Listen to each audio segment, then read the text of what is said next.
Hola, pues es un gusto estar aquí con ustedes, aquí en Ecatepec, y poder platicar sobre, bueno, un tema que es parte de mi interés y de interés de la nación, que es sobre los pueblos indígenas y afromexicanos en la Cuarta Transformación.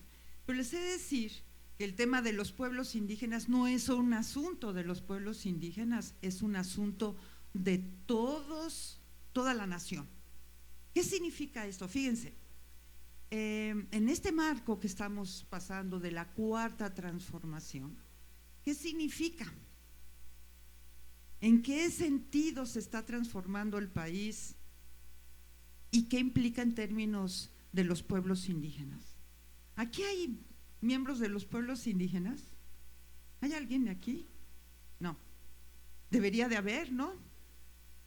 Es un espacio donde hay población indígena. A lo mejor hay, pero da pena decir que es miembro de un pueblo indígena, porque en este país ha habido una discriminación terrible hacia los pueblos indígenas. Ha habido un abandono terrible hacia los pueblos indígenas, una exclusión terrible hacia los pueblos indígenas. Y eso afecta a toda la nación. El maltrato hacia los pueblos indígenas nos afecta a todos, porque un pueblo que oprime a otro pueblo no puede ser libre. Y por eso en la lucha que llevamos a cabo todos los pueblos indígenas en este movimiento de transformación, era importantísima la lucha por la liberación de los pueblos, junto con nosotros. Fíjense, luchar contra la discriminación, contra el racismo, contra el clasismo, es un proceso de liberación espiritual y moral. El discriminar al otro nos empobrece. Discriminar al otro moralmente nos empobrece. Por eso la lucha contra la discriminación, contra el racismo, contra el clasismo que sufrimos todos, ahí sí nos hermana con los pueblos indígenas, el que sufrimos la discriminación clasista. ¿Y cuál es esa discriminación clasista? Tiene que ver con las clases sociales. Es la discriminación de las clases dominantes, de los que tienen dinero, de los ricos, hacia los pobres, hacia los que no tienen dinero. Es la discriminación por el color, es la discriminación por la forma como nos vestimos. Todo eso implica un rechazo y además implica humillación. Los ricos humillan. Eso es la discriminación. ¿Y qué es lo que queremos? Y que hemos venido luchando en esta transformación. Acabar, desterrar la discriminación, acabar, desterrar el racismo, acabar, desterrar el clasismo. Y esto implica cambios, transformaciones, implica cambios en las instituciones, implica cambios en las políticas públicas, implica cambios en la forma de organización del poder, del gobierno. Necesitamos construir otra forma de gobierno, donde todos participemos más, donde tengamos más poder de decisión. Pues fíjense, cuando uno dice el abandono que ha habido en este estado, en el Estado de México, ha sido terrible. Uno dice, ¿por qué? Si es uno de los estados más ricos, ¿por qué fue abandonado? Su infraestructura, el urbanismo ha sido verdaderamente enloquecedor, y eso se dio a costa de la destrucción de la propiedad ejidal y comunal de los pueblos de este estado, de la expulsión y de la destrucción. No se creó un urbanismo como debería de ser. Eso implica un maltrato a todos nosotros. Eso no lo podemos permitir. Por eso la Cuarta Transformación implica eso: exigir un urbanismo de otras características, una vivienda digna, espacios dignos donde podamos caminar y donde podamos convivir. De todo eso se trata cuando hablamos de la cuarta transformación, de todo lo que tenemos que transformar en nuestro país. Ese reto enorme que tenemos, iniciamos con el presidente Andrés Manuel López Obrador, con 6 años apenas, se hicieron muchos cambios, muchas transformaciones, en algunas cosas, en otras no. Necesitamos avanzar, necesitamos profundizar y logramos tener el poder de la presidencia, pero nos falta muchísimo. Hemos ido avanzando en los ámbitos estatales, en algunos municipios, pero necesitamos profundizar. Incluso, fíjense, uno de los retos más fuertes que tenemos es en el ámbito municipal. Necesitamos que nuestros gobernantes, en todos los ámbitos, en el nacional, en el estatal y en el municipal, respondan a las necesidades del pueblo, de nuestro pueblo, de los pueblos indígenas, de los pueblos afromexicanos, de los pobres. Ese es uno de los elementos fundamentales de la cuarta transformación. Por el bien de todos, primero los pobres, y entre ellos los pueblos indígenas. Pero tenemos que involucrarnos en este proceso, todos organizadamente, para continuar el proceso de transformación. Yo la verdad sé que este es un conversatorio y me gustaría, porque así se llamó, ¿verdad? Es un conversatorio, que fuéramos conversando sobre estos temas de interés de todos nosotros. No sé si pudiéramos… Aquí está el otro micrófono.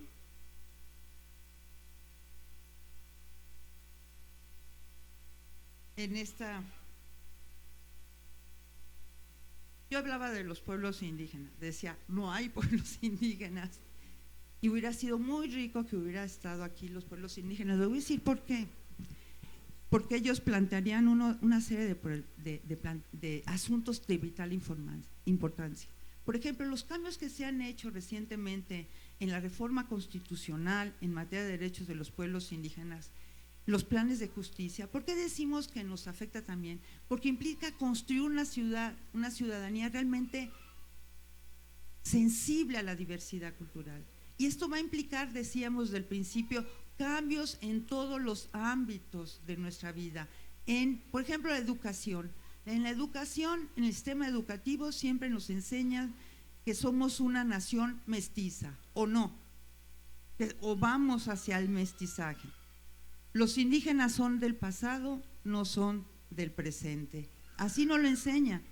Y además nos enseñan valores individualistas, egoístas, etcétera. Y ahora, con el reconocimiento de los pueblos indígenas y de afromexicanos y con la reforma constitucional, ahora el sistema educativo tiene que reconocer y va a empezar a hacer una educación intercultural. Y eso tiene en los cuadernos de la nueva escuela mexicana, ahí está, ya está empezándose a plantear que somos una sociedad con una diversidad de pueblos que nos hermana nuestra historia, que nos hermana las luchas y las resistencias que hemos venido dando desde tiempo atrás por nuestra independencia, contra las intervenciones, por la liberación de nuestros pueblos, por la igualdad, por la justicia, etcétera. Eso nos hermana y eso tiene que estar en el sistema educativo.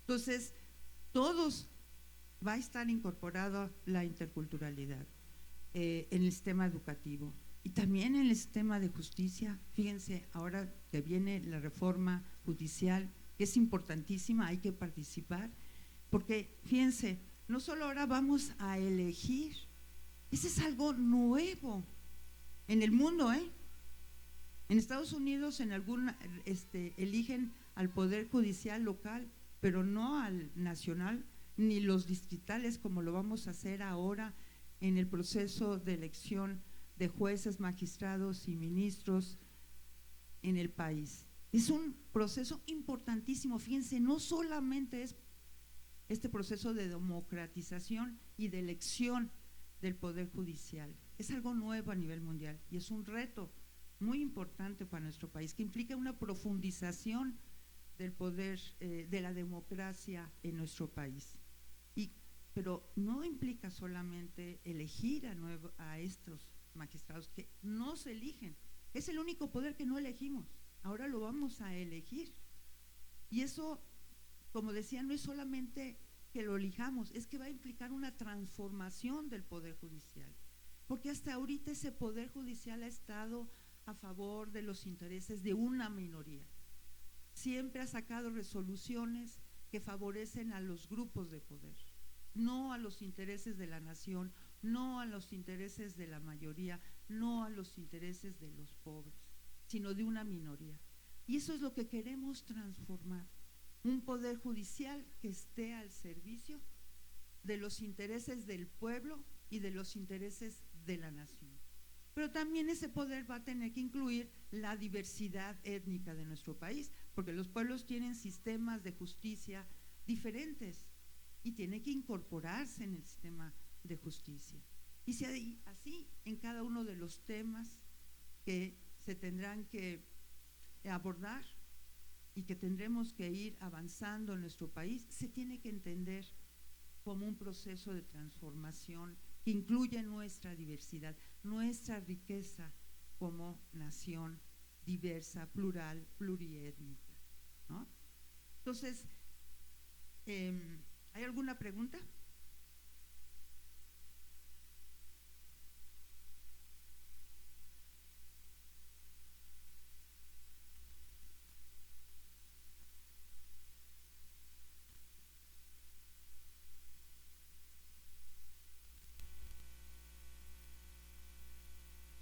Consuelo, ahora que mencionaba que estamos ante un proceso histórico de elegir a nuestras autoridades, ¿por qué es un reflejo que no haya literalmente, yo no he escuchado a ninguno de los compañeros que están postulando, compañeras, directamente hablando de justicia para los pueblos originarios? Es más, no hay ni siquiera un candidato que se asuma parte de un pueblo originario tal cual. Yo sé que a lo mejor alguna ministra está ahí, pero no son candidatos visibles, en realidad es la minoría.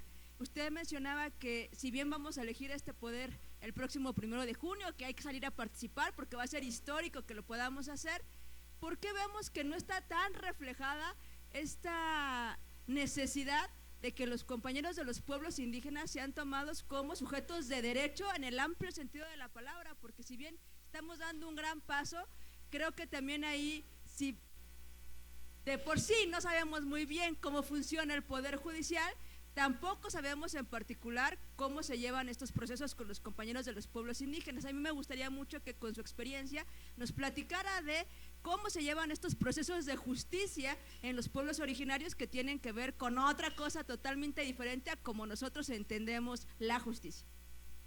Pues sí, bueno, sí hay candidatos indígenas para ministros de la Suprema Corte. Hay 2. Y uno de ellos está bien posicionado, ¿no? Y sería muy bueno que él llegara a la Suprema para que al menos fuera una representación, hubiera una representación de los pueblos indígenas, y eso es importante, por 2 cosas. Uno, por ejemplo, los pueblos tienen derecho a que en los juicios se tome en cuenta su lengua, y por tanto tiene que haber traductores e intérpretes de las lenguas indígenas, y que en el proceso judicial se tomen en cuenta sus características económicas, sociales, culturales, sus usos y costumbres. Ahora, en los sistemas, además, porque también se reconoce su derecho colectivo a su sistema de justicia y a impartir justicia en sus comunidades, y se basa en valores más que tienen que ver con su cultura. Entonces, cada pueblo tiene su propio sistema cultural, no existe uno único, pero ellos tienen uno donde se articulan mucho varios elementos. No es como el nuestro, que están separados en 3 poderes, el poder ejecutivo, legislativo y judicial, sino allá hay una articulación. Incluso el elemento espiritual interviene en este proceso. La vida comunitaria y los valores comunitarios intervienen también en el sistema de justicia. Y ese se tiene que respetar, también ya está reconocido en la Constitución de la Ciudad de México y del país, y iremos también aquí en el Estado de México para avanzar en ese reconocimiento de los pueblos que ya está en la Constitución, ya se les reconoce como sujetos de derecho público. Y fíjense, como sujetos de derecho público y a tener autonomía, es decir, que ya pueden decidir por sí mismos sobre un conjunto de asuntos. Ahora recientemente les acaban ya de destinar presupuesto directo, va directo a las comunidades para que ellos los administren. Pero fíjense, durante años se aplicó una política indigenista. Yo quiero nada más destacar las transformaciones que estamos viviendo hoy en esa materia, porque antes de que iniciara la cuarta transformación, lo que predominaba era una política indigenista, lo que llamamos de indigenismo, que era desconocer a los pueblos indígenas. O se les reconocía, pero sin que esto tuviera ninguna consecuencia política, económica, social. Se les mencionaba discursivamente, pero no se les reconocía como lo está haciendo ahora el gobierno de la Cuarta Transformación. Entonces, antes, ¿qué significaba? Excluirlos, primero desconocer su lengua, su cultura, ¿no? Fragmentarlos, dividirlos, que estuvieran permanentemente en conflicto, como sucedió al resto de nosotros.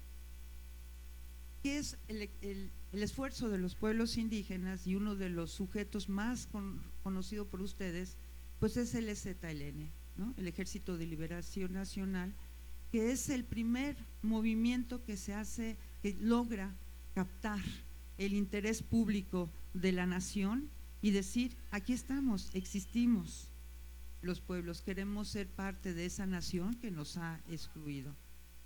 Y ahí inicia un proceso importante, ponen en el ámbito, en la discusión pública nacional, un conjunto de temas como la autonomía y otros derechos de todo tipo, porque son los pueblos indígenas han sido los más abandonados y excluidos de todos nuestro país. Entonces, acuérdense que están los acuerdos de San Andrés, que el gobierno inició Salinas de Gortari cuando les surgieron en el 94. En el 94 mandó de inmediato al ejército a tratar de reprimir y destruir al ejército zapatista y salimos todos a la calle. Eso fue importantísimo, a decir no, sus demandas son justas y hay que resolverlas. Pero no se llegaron, empezó los acuerdos de San Andrés a discutirse pero es hasta ahora realmente con el gobierno de la Cuarta Transformación que se lleva a cabo una reforma constitucional que incorpora los acuerdos de San Andrés. Esta hora, ¿se acuerdan cuando Fox decía que en 15 minutos iba a resolver lo de Chiapas? Y no lo resolvió, al contrario, lo complicó. Entonces, es el gobierno de la Cuarta Transformación el que abre la posibilidad porque es parte de nuestra lucha. En Morena hemos recogido todos, somos todos partes de movimientos y se recogen las demandas, los reclamos de todos los sujetos sociales, de todos los que luchan, de los del movimiento urbano popular, los del magisterio, etcétera, de los pueblos indígenas, de los trabajadores, y eso se abre en la Cuarta Transformación la posibilidad de incluir las demandas y los reclamos y los acuerdos de San Andrés.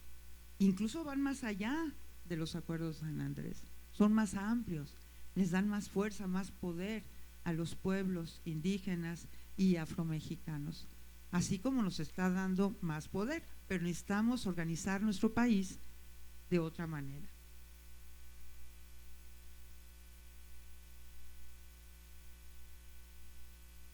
Aquí en Ecatepec recientemente se dio el reconocimiento de pueblos originarios, particularmente a a los compañeros de San Pedro Jalostoc.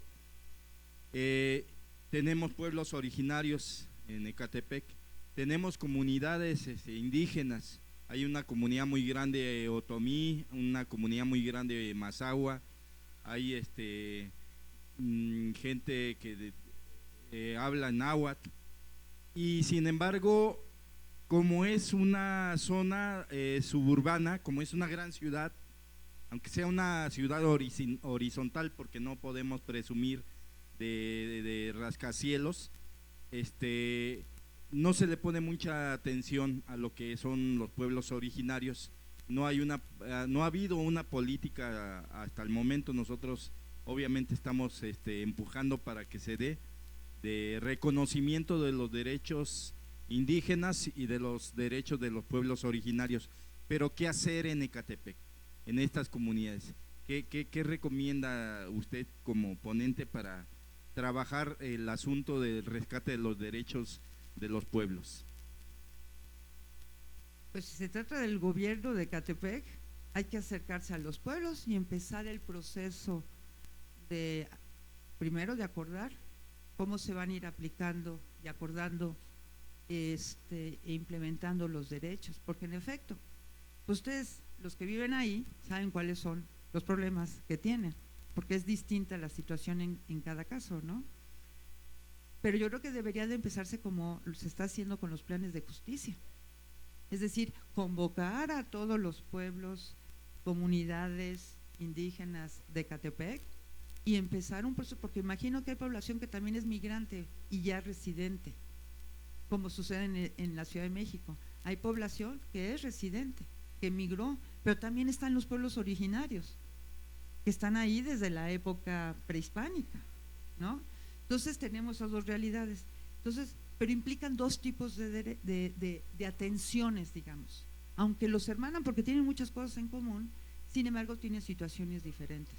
Los pueblos originarios que todavía conservan algo de sus tierras y de sus bienes y recursos, pues necesitan un tipo de atención especial. Igual las comunidades indígenas residentes que no tienen vivienda o donde viven es verdaderamente precario, ¿no? Entonces yo creo que si es por parte del gobierno, tendría que convocar a todos los pueblos y comunidades indígenas de Ecatepec y empezar un proceso de justicia, ¿no? De atender todos sus reclamos, todas sus demandas y todos los derechos, porque tienen derechos, ya constitucionalmente están los derechos. Y por parte de los pueblos y comunidades yo les diría que se organizaran y exigieran iniciar un proceso de ejecución y de realización de sus derechos, de iniciar un proceso y poner orden, ¿no? Entonces, sí, es doble, la organización por parte de los pueblos y comunidades para exigir sus derechos y por parte del gobierno convocarlos para iniciar el proceso. En la Ciudad de México hemos ido avanzando mucho. Yo estuve de diputada constituyente en la elaboración de la nueva Constitución de la Ciudad de México y allí establecimos derechos muy importantes, tanto para las comunidades indígenas residentes que residen ahí, como para los pueblos originarios. Se establece la autonomía para los dos y se les da muchos poderes a los pueblos y a las comunidades. Implica realmente construir una sociedad y una ciudad intercultural, pluriétnica, en todos los ámbitos. Y ya ahorita la jefa de gobierno convocó incluso, porque también tienen derecho, a crear un consejo consultivo y de gobierno, donde participan representantes de todos los pueblos y comunidades que van a definir la política pública en relación con ellos. Ellos lo van a decidir, junto con el gobierno de la capital. ¿Sí? Es un proceso de diálogo, de acuerdos entre los pueblos, comunidades y la autoridad. Porque la autonomía de los pueblos indígenas no implica solamente que tengan derecho a autogobernarse en su propio ámbito, sino participar también en la vida económica, política, cultural del país, de los estados y de los municipios.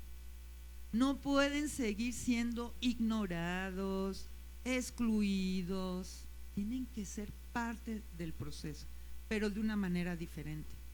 Y eso urge, hay que irlo haciendo en cada uno de los estados y de los municipios de nuestro país.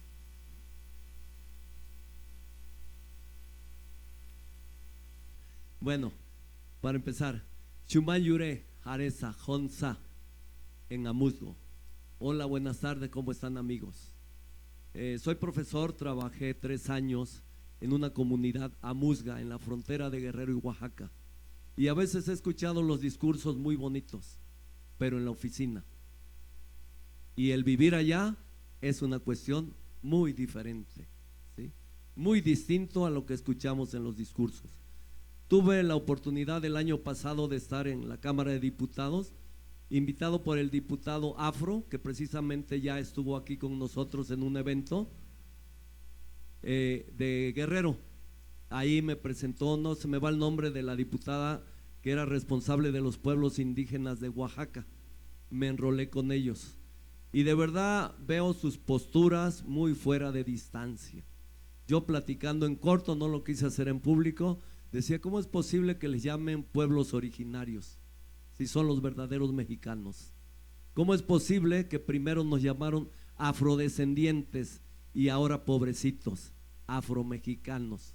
Cuando le digo, mi color tan bonito es ser negro y saber mi raíz y saber de dónde vengo.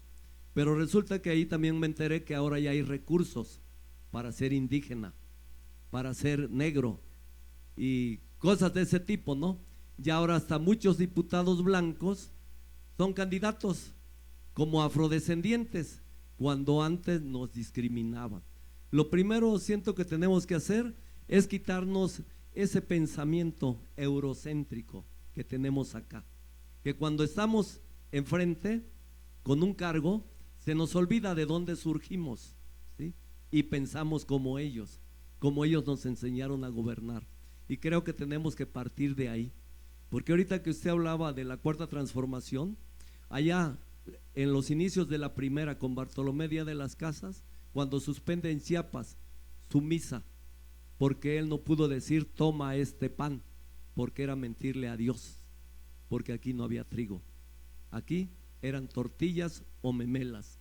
Desde ahí inicia una de las primeras rebeliones, y es precisamente en Chiapas, allá donde la tierra todavía hay partes que es comunal, donde todavía las comunidades indígenas ven como sagrados los ríos, las selvas y todo eso, y la defienden. Yo cuando estuve con los amuzgos, una experiencia rápida. Yo soy egresado de la Escuela Normal Rural de Ayotzinapa.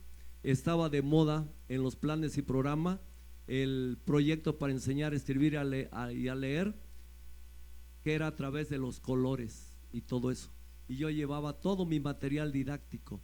Pero cuando llego a esa comunidad que yo ni sabía que existía, ni había oído hablar de los amuzgos, que nadie hablaba español. Cuando me quise dirigir con ellos, me empezaron los niños a decir taná maestro, y agarran sus cosas y se salen, porque el maestro no sabía, porque resulta que no, para ellos no existe el español, es la Castilla. Y yo ahí me di cuenta que yo tenía que aprender de ellos, y empecé a aprender con ellos, y me enseñaron que español no hay, es Castillas, porque así se los ha enseñado la iglesia, y mis planes y programas ahí no eran funcionales, ¿sí? Porque ¿qué tenía yo que hacer? ¿Sí? ¿Qué tenía yo que hacer? Estaba viviendo en un mundo que no era real, y los maestros decían: a esos pinches indios diles que tienen que hablar español. Y yo decía: no es posible, no se les puede tratar así, porque yo de niño tuve contacto. Yo soy de la región de Ayutla de los Libres, pero rumbo a la costa, a los negros nos decían bandeño, y a los indios ni siquiera indios, los trataban como animal.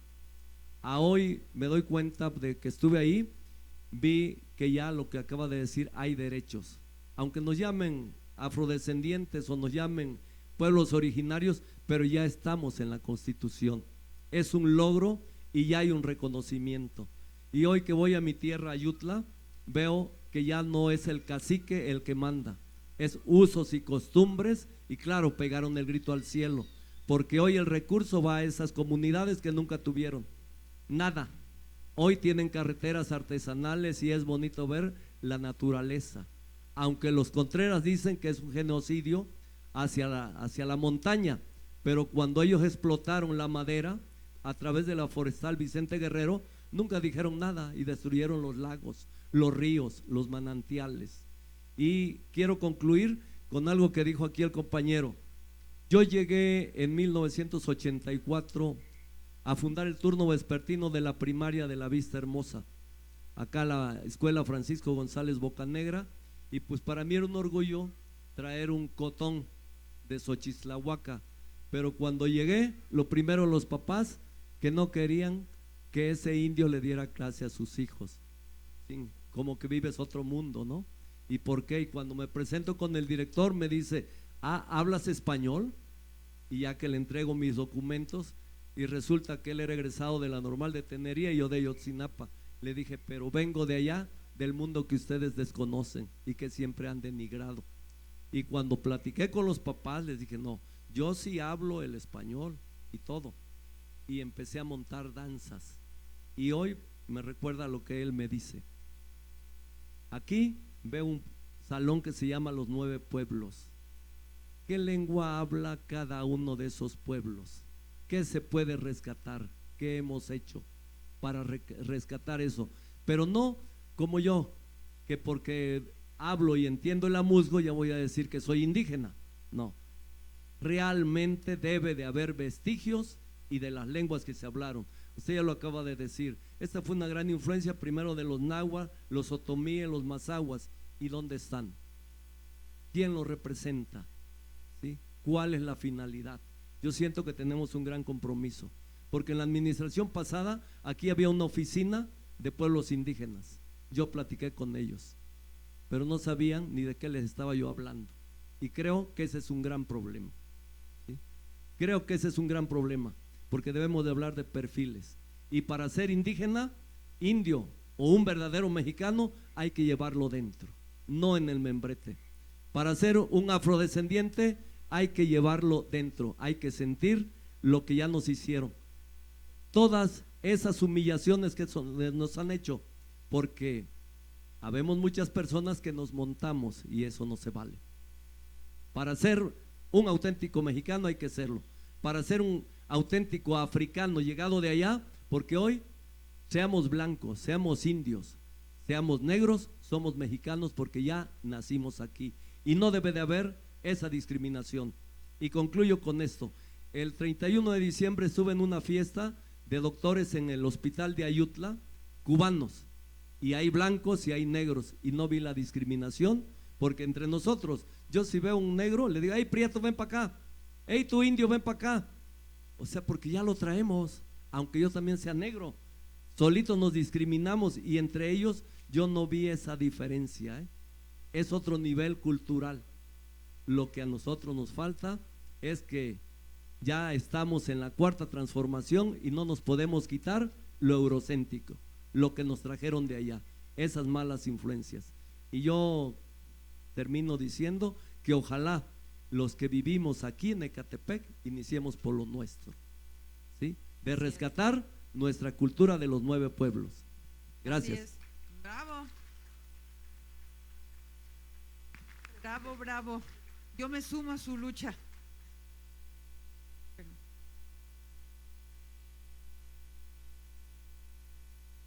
Muchas gracias, profesora. Compañeros, vecinos de Ecatepec, muy buenas tardes. Me presento, mi nombre es Huitzilin Alberto, soy vecino de aquí de Ecatepec, de la colonia de Ciudad Azteca. Bienvenida a Ecatepec, profesora, sea cordialmente bienvenida. Bueno, le platico, aquí en Ecatepec, como ya lo mencionó el profesor Héctor y otros más, hay pueblos originarios, son 9 en total, que es si se me va uno, me ayudan por favor.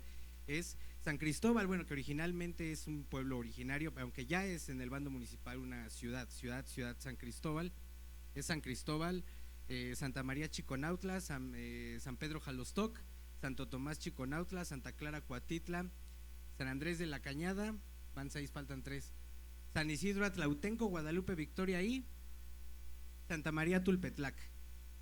Bueno, Santa María Tulpetlac es un pueblo muy famoso, en el Nican Mopogua es mencionado que es el lugar de la quinta aparición de la Virgen de Guadalupe, donde vivía, según las fuentes, el tío Juan Bernardino, ¿no? Y Lozana, la Virgen de Guadalupe. Y además, que ahí se filmó una película de María Félix, la de Río Hondo, ¿no? Y también las piedras de los cerros de Santa María Tulpetlac sirvieron para construir el edificio de Correos de México en el centro histórico, al lado del Palacio de Bellas Artes. Bueno, pero la historia de Ecatepec es mucho más antigua, es en la época en el preclásico, en la historia de Mesoamérica, Ecatepec tiene una gran influencia que no se ha podido de alguna manera saber a ciencia cierta debido a la falta de fuentes tanto escritas como arqueológicas, pero lo que se sabe es que tiene dos figuras muy importantes, como es el caso de Diego Guanitzin, que fue cacique de Ecatepec y era nieto del gran Tlatoani Axayácatl, y la señora Leonor Moctezuma, que fue nieta de Hernán Cortés y de Moctezuma a través de su hija la princesa Tecuichpo, que además también fue esposa de Cuauhtémoc. Entonces eso habla que Ecatepec tiene una rica historia que es completamente indígena, sin mencionar que, si el director de cultura que está aquí me corrige, la piedra equinoccial del Ejecatl apunta directamente a las pirámides de Teotihuacán, ¿no? Sí, para allá. Entonces, pero eso es la historia rica. Está un excelente museo, el Museo de Vestigios Arqueológicos, que está aquí derecho, que trata de rescatar toda esta historia, pero como nos menciona Guillermo Bonfil Batalla, los indígenas son una historia viva. Ajá. Y también el profesor Miguel León Portilla y otros más hablan de que los indígenas son la historia viva. Y en Ecatepec estos 9 pueblos yo creo que la representan muy bien. Y estos pueblos se enfrentan, como bien lo mencionaba el compañero, muchísimas controversias. El caso de Tulpetlac, que fue el que es para mí paradigmático, enfrenta problemas del agua, de sus usos y costumbres, y otros pueblos más. Entonces, en vista de lo que usted menciona a raíz del levantamiento zapatista de 1994 y cuando se reforma el artículo 2 constitucional que habla que México es una nación pluricultural sustentada en sus pueblos indígenas, que para mí fue ese gran avance, y que también en ese artículo habla que los usos y costumbres están reconocidos constitucionalmente siempre y cuando no contravengan todos los demás preceptos constitucionales de su parte dogmática. Entonces, en vista de todo eso y toda la legislación que existe, los municipios, se menciona de una manera escueta que los municipios deben ser parte de todas las autoridades, tanto de federales, estatales, municipales, y toda la administración pública deben ser parte de esto. Aquí en Ecatepec, ¿cuáles podrían ser, en vista de eso?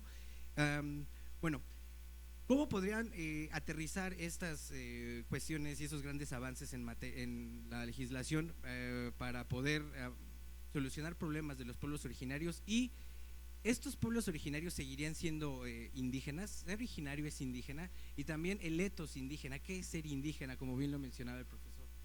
Si nos podría ayudar a responder estas preguntas. Muchas gracias, profesor. Sí, gracias. Bueno, pueblo indígena, de acuerdo con la Constitución, la legislación internacional en materia de derechos, pues son pueblos anteriores a la colonización y a la conquista, y que han mantenido y sostenido sus formas e instituciones económicas, políticas, sociales, etcétera. No es igual llamarle pueblo indígena que pueblo originario, no hay ninguna contradicción. Algunos pueblos prefieren autodenominarse originarios, otros como pueblos indígenas. Esto fue producto de una lucha muy fuerte de los indígenas de todo el mundo, porque no solamente en México existen pueblos indígenas, sino en toda América Latina, en Estados Unidos, en Canadá y en muchos otros países del mundo.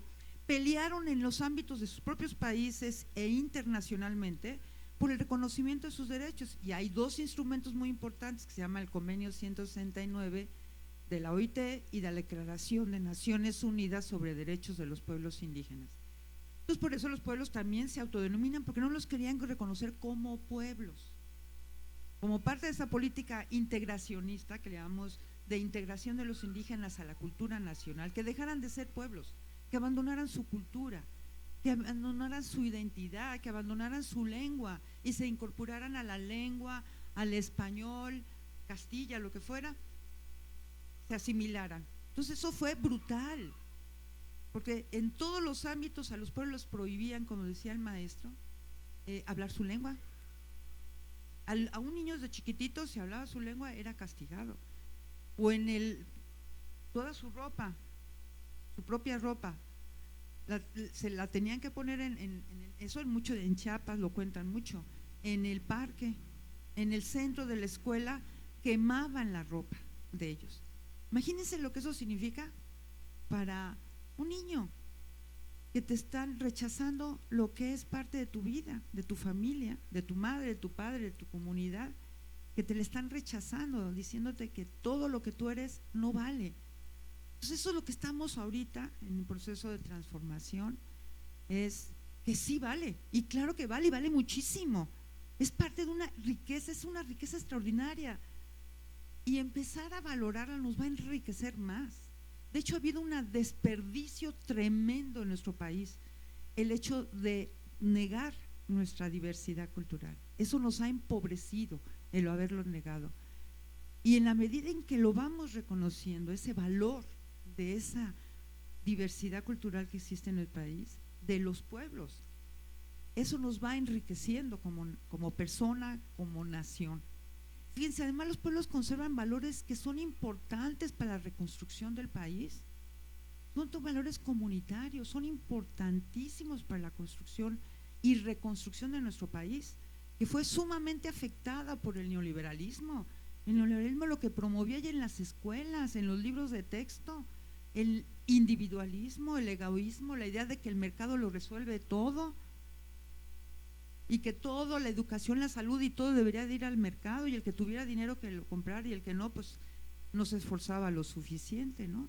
Ahí promueven la meritocracia, todo eso que tenemos que ir atacándolo, porque todavía lo siguen promoviendo en los medios de comunicación, que si eres pobre es porque no te esfuerzas. No, eso tiene que ver con la sociedad, con su proceso histórico, con la estructura que se fue conformando de desigualdad, de sociedades desiguales. No es algo natural, nos quieren hacer natural la desigualdad social, y no es así. Somos una sociedad que viene de un proceso de colonización, un régimen colonial durante 3 siglos, de superexplotación de la gente, de los trabajadores, de los indígenas, de los africanos que llegaban, que fueron extraídos de su territorio, de sus tierras, y llevados como esclavos a México, en América Latina, etcétera. Entonces, esos se enriquecieron a costa del trabajo y de los recursos del país durante 3 siglos. Y luego viene la independencia, donde se lucha por la independencia, y además una independencia, una lucha por la independencia que fue igual a la de otros países de América Latina. La verdad, aquí Morelos e Hidalgo tuvieron, además de una lucha política, fue una lucha social. Lo que señalaban en sus declaraciones, declaratorias, etcétera, se planteaba la justicia social, y además desde ahí se planteaba ya hacer reformas agrarias desde de la lucha de la independencia, que después, 100 años después, estalla la Revolución Mexicana. Eso somos nosotros, que nos hace diferentes a otros países. Hemos estado en una lucha constante por la justicia, contra la desigualdad, contra la opresión, contra la explotación. Y los pueblos y los afros y los mestizos pobres también son parte de esta lucha, y son los que han sido, pues los que han sufrido mucho más todo este proceso de opresión. Entonces, lo que decía el compañero, sí, hay gente que quiere suplantar. Cuando hay derechos, empieza a querer suplantar, ¿no? Por ejemplo, nada más contestando lo que decía, de que ahora aparecen gente que se dice que es afro o que se dice que es indígena, porque se establece, por ejemplo, distritos electorales para indígenas. Entonces, de repente, ahí, en ese distrito, tiene que ir un indígena o afro, etcétera. Pero es precisamente porque hay una desigualdad en la representación de nuestra población. Los pueblos indígenas no tienen representación. Se ha tenido que luchar, igual que las mujeres, por la paridad de género, y lo logramos. Eso es una lucha de la izquierda, de las mujeres de este país. Lo hemos alcanzado. Ningún otro país tiene la paridad de género como en este, ¿eh? Y esto es producto de nuestra lucha. lo hemos logrado, lo hemos alcanzado en ningún otro lugar. Aquí ya se tiene que considerar en todos los cargos de representación popular, tiene que haber paridad de género. Y ahora con el Poder Judicial también se estableció la paridad de género. Y en algunos casos van hasta más mujeres. Igual con los pueblos indígenas, no tienen representación, entonces se discuten leyes, normas, que incluso van en contra de sus derechos, y ellos ni siquiera se enteraron, porque no tienen representación. Entonces, ha sido parte de esta lucha que los pueblos tengan también representación en el poder legislativo. Entonces se establecieron distritos electorales indígenas. Entonces de repente aparece algunas y algunos haciéndose pasar por indígenas, ¿no? o por mexicanos o afrodescendientes, como ustedes quieran autodenominarse. Eso es lo que hay que respetar. Pero se presentan, van con alguna comunidad, ¿me puedes dar una cartita? Y se presentan. Pues están usurpando. Eso es corrupción. Están usurpando la identidad que no es suya. Y hay que seguirlo combatiendo. Claro que estamos en contra de eso, ¿no? Y sí, pues aquí va a ser bien interesante que empiece en Ecatepec y en todos los municipios del Estado de México la organización de los pueblos, comunidades indígenas y afro, en la lucha por cambiar. Hay que cambiar este municipio. Fue muy abandonado, muy lastimado, ¿no? Muy saqueado. Saqueado. Se requiere ahora empezar a cambiar, a transformarlo, a ser uno de los municipios más bellos del Estado de México. Y se puede, todos juntos, participando en la transformación de Ecatepec, ¿no?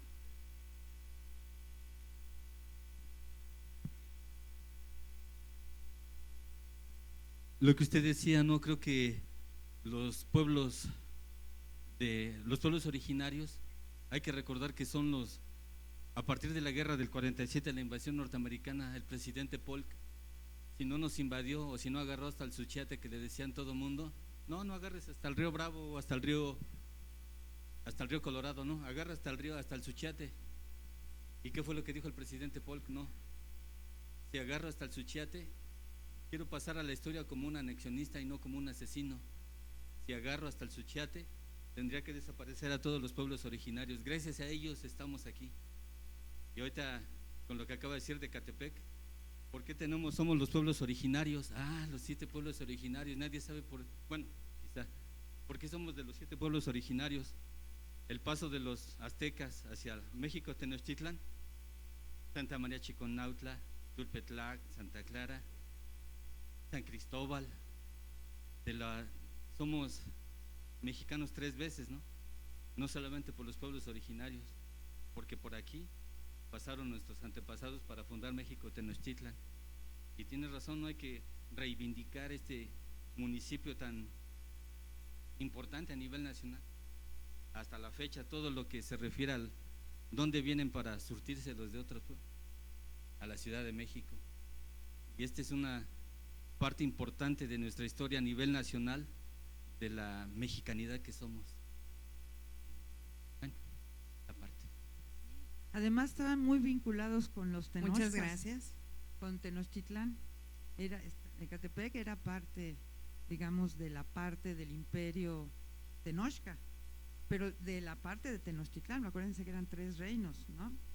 Que era Tenochtitlan, Texcoco y Tlacopan, que es Tacuba, y Ecatepec era uno de los un altepetl, digamos, fundamental de Tenochtitlan. Así es que, en efecto, este es un sitio importantísimo que hay que rescatar, con su diversidad y siendo orgullosos de esa riqueza que tienen aquí y que tenemos en el país del que somos parte.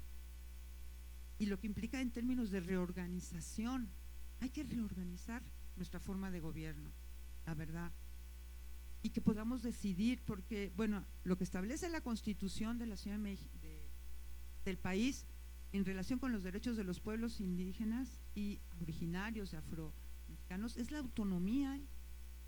pero ahí tenemos que beneficiarnos todos. ¿Y eso qué significa? Decidir por nosotros mismos, decidir colectivamente, que no sea uno, es lo que tenemos que cambiar en todo en el país. ¿Por qué siempre una persona es la que decide? Y es lo que hemos venido combatiendo. Tenemos que ser todos los que nuestra participación es la que nos va a permitir seguir cambiando y profundizando, es participar colectivamente en todo y tomar decisiones en todos los campos. ¿Qué vamos a hacer en nuestro municipio de Ecatepec? ¿Qué vamos a hacer en nuestro estado de México? ¿Qué vamos a hacer en nuestro país? Porque no hay que quedarnos solamente en el ámbito de nuestro municipio o de nuestra colonia, que sí, hay que estar trabajando ahí, porque es nuestro principal lugar, espacio de vida cotidiana. Pero hay que irnos preocupando por espacios cada vez más amplios, porque todos esos nos están afectando. Nos afecta desde lo global, tenemos que estar atentos desde lo que pasa a nivel global, a nivel mundial, porque eso nos afecta como nación, ¿no? Que si Trump nos pone o no nos pone aranceles, qué política, entonces ¿qué vamos a hacer nosotros como país? Pues irnos cada vez dependiendo menos de esa relación con Estados Unidos, qué tipo de políticas que tenemos que hacer a nivel internacional, ¿no? Estar atentos, porque es nuestro país, ustedes son parte de este país y tienen todo el derecho a decidir, no solamente unos, todos somos ciudadanos mexicanos, ciudadanos de este país. Entonces, por eso decía que incluir en nuestro análisis todos esos ámbitos son muy importantes para entender por qué, y también históricos, por qué Ecatepec está como está. ¿Quién los gobernó? ¿Cómo los gobernaba? Entonces, todo eso tenemos, lo digo a Ecatepec, pero sí, igual en todos los municipios de este país, es cómo empezamos a cambiar participando. La participación es la clave de todo, la organización es la clave de todo, conscientes, porque en la medida en que participamos nos hacemos más conscientes, porque tenemos que platicar, oye, ¿y este problema por qué será? Entonces tenemos, y colectivamente vamos resolviendo mejor nuestros problemas que tenemos en todos los ámbitos, ¿no? Pero sí, y necesitamos, les decía, una forma de organización nueva, diferente, a nivel nacional. Y lo comunitario es lo central en la organización. Crear comunidad. Porque la comunidad nos permite decidir colectivamente, apoyarnos colectivamente cuando tenemos que, ¿qué hacemos en esta colonia? Pues vamos a hacer, nos juntamos colectivamente para decidir cuáles son los problemas del municipio, cuáles son los problemas de Ecatepec, qué reordenamientos tenemos que hacer, ¿no? ¿Qué reordenamiento? ¿Qué derechos? No hay vivienda, pues tenemos que resolver el problema de vivienda. ¿Dónde? Y hasta decidir y participar en el diseño de la vivienda, eso es un derecho, que también sea adecuada culturalmente. Y aquí hay tantos espacios en el municipio, y mal, yo ya me estoy metiendo en municipio, pero también mi municipio, porque yo también soy mexicana, pero digamos, ok, bueno, nada más, pues hay que participar y organicémonos de otra manera. Viva Ecatepec. Gracias. Aplausos a gran expositora María del Consuelo, que va en la lucha.